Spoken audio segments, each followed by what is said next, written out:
بسم اللہ الرحمن الرحیم ایئرلائنس کے ساتھ میں حمید بچاسی السلام علیکم۔ آپ دیکھیں سب سے یہ ہے ناظرین کرام، جس طرح فارغ فنڈنگ کیس کا شور تھا، اسی طرح فارغ فنڈنگ کیس کے فیصلے کے بعد ہر ذی شعور آدمی سوچنے پر مجبور ہے کہ عمر ریتا شیٹی کون ہے؟ ہندوستانی نژاد امریکی خاتون جس نے پی ٹی آئی کو فنڈ فراہم کیا۔ آئی سی پی بھارتی نژاد امریکی شہری کی جانب سے فنڈنگ کو پاکستانی قانون کے خلاف ورزی سمجھا جاتا ہے۔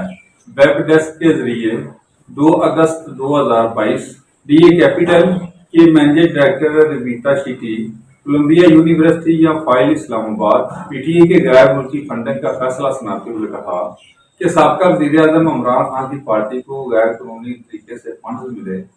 اپنے فیصلے میں آئی سی پی نے متعدد افراد اور کمپنیوں کو نامزد کیا ہے۔ غیر ملکی نژاد پارٹی کو فنڈ فراہم کرنے پر ایک نیوز رپورٹ کے مطابق جن افراد نے پی ٹی آئی کو فنڈ بھیجے ہیں، ان کے اندر دو سائنس ویرن لال، مائیکل لین، سائمہ اشرف، مرتضی لوکھنڈ والا، ابو بکر فقیر، چرنجیت سنگھ، ورشا لتھرا اور دیگر شامل ہیں۔ تاہم ریتا نامی بھارتی نژاد امریکی کاروباری خاتون سوشل میڈیا پر ایک ٹرینڈ موضوع بنی ہوئی ہے۔ آئی سی پی نے دوسرے افراد کے فنڈ کے متعلق تفصیلات کے ساتھ اپنے فیصلے میں شیٹی کے بارے میں بھی تفصیلات بتائی۔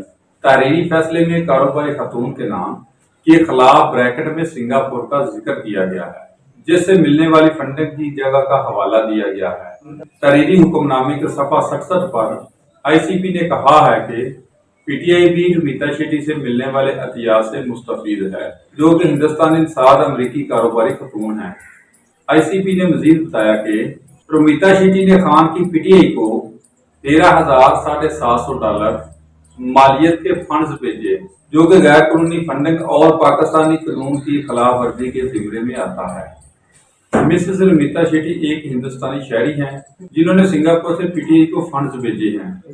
ریتا شیٹی کون ہے؟ یہ پہلا موقع نہیں جب ریتا شیٹی کا پاکستانی میڈیا میں نام آیا ہو۔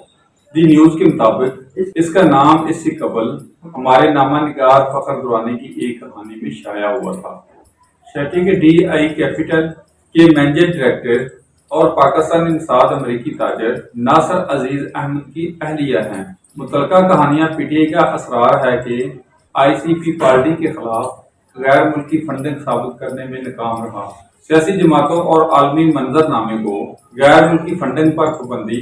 الیکشن کمیشن کے فیصلے کے بعد پی ٹی آئی کا پہلا رد عمل اللہ نے طریق انصاف کو سرخرو کیا۔ دوسرا رد عمل ہم نے فارغ فنڈنگ نہیں لی بلکہ ہم پر ممنوع فنڈنگ ثابت ہوئی ہے۔ تیسرا رد عمل کے الیکشن کمیشن کا فیصلہ بدنیتی پر مبنی ہے۔ چوتھا رد عمل فیصلے میں طریق انصاف کے خلاف کچھ ثابت نہیں ہوا، ہم بری ہو گئے۔ پانچواں رد عمل الیکشن کمیشن متعصب ہے، فوری استعفا دے۔ چھٹا رد عمل ہم الیکشن کمیشن کا فیصلہ اسلام آباد ہائی کورٹ میں چیلنج کریں گے۔ طریق انصاف کی قیادت ایسے غیر ذمہ بیان دے رہی ہے کہ ہر رہنما اپنا الگ الگ موقف پیش کیے جا ہے۔ آج کے ٹاپک آنے سے پہلے ایک بریک دوبارہ